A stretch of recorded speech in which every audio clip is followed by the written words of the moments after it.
is practical cache attacks from the network. And the speaker, Michael Kurth, is the person who discovered the attack. And it's the first attack of its type. So he's the first author of the paper. And this talk is going to be amazing. We've also been promised a lot of bad cat puns, so I'm going to hold you to that. A round of applause for Michael Kurth.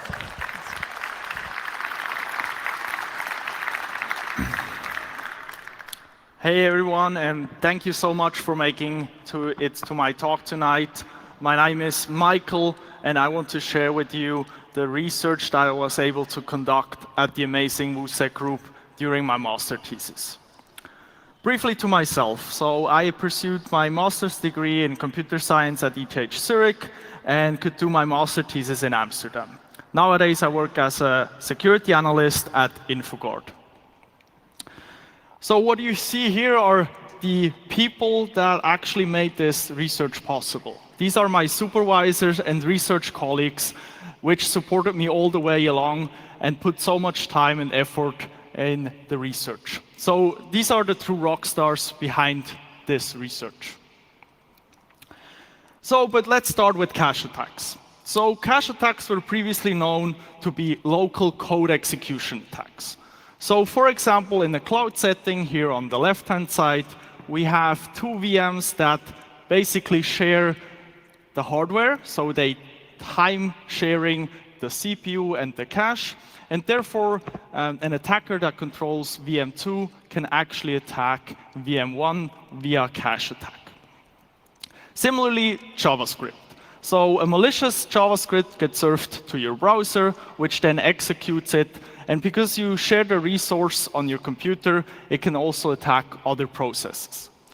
Well, this JavaScript thing gives you the feeling of a remoteness, right?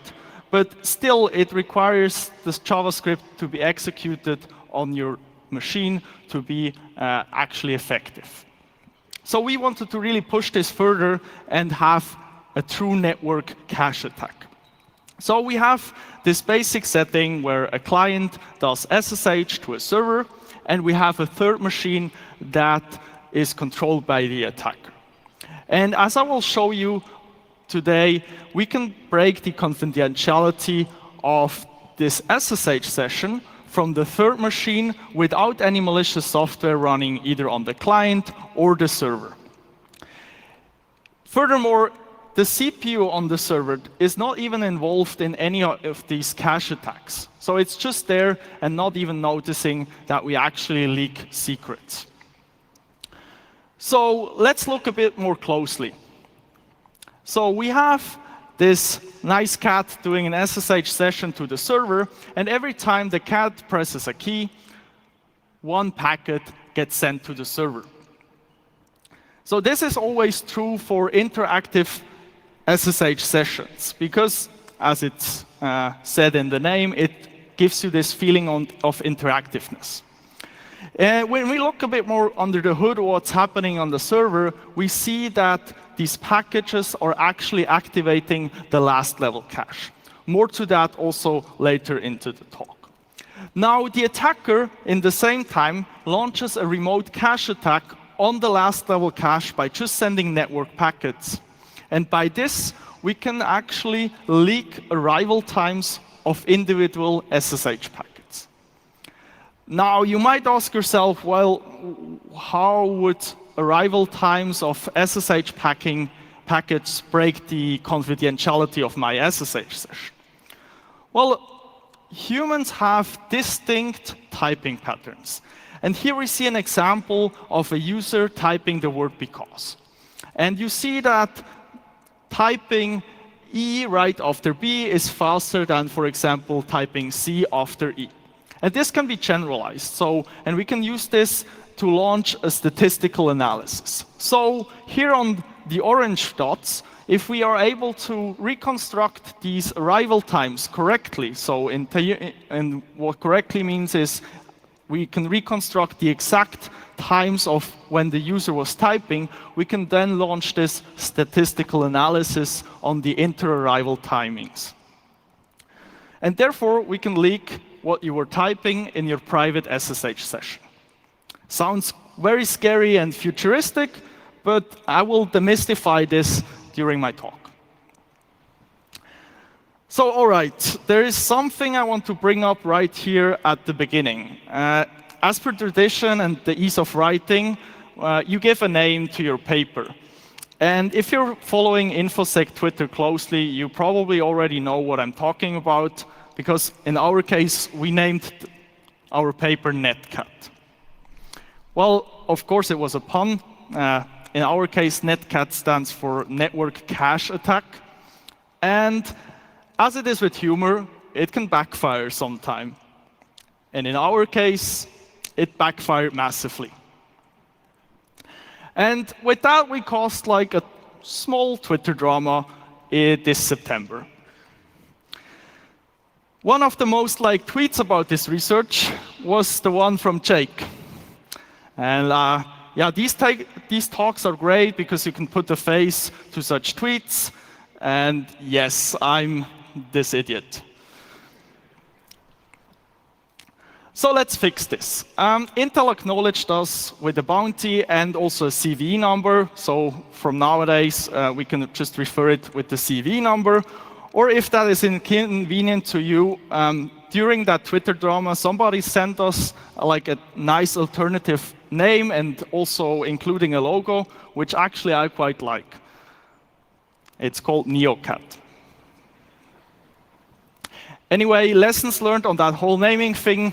And so let's move on. Let's get back to the actual interesting bits and pieces of our research. So a quick outline. I'm firstly going to talk about the background, so general cache attacks, then DDoS and RDMA, which are the key technologies that we were abusing for our remote cache attack. Then about the attack itself, how we reverse engineered DDIO, the end-to-end attack, and of course, a small demo. So cache attacks are all about observing a microarchitectural state which should be hidden from software. And we do this by leveraging shared resources to leak information.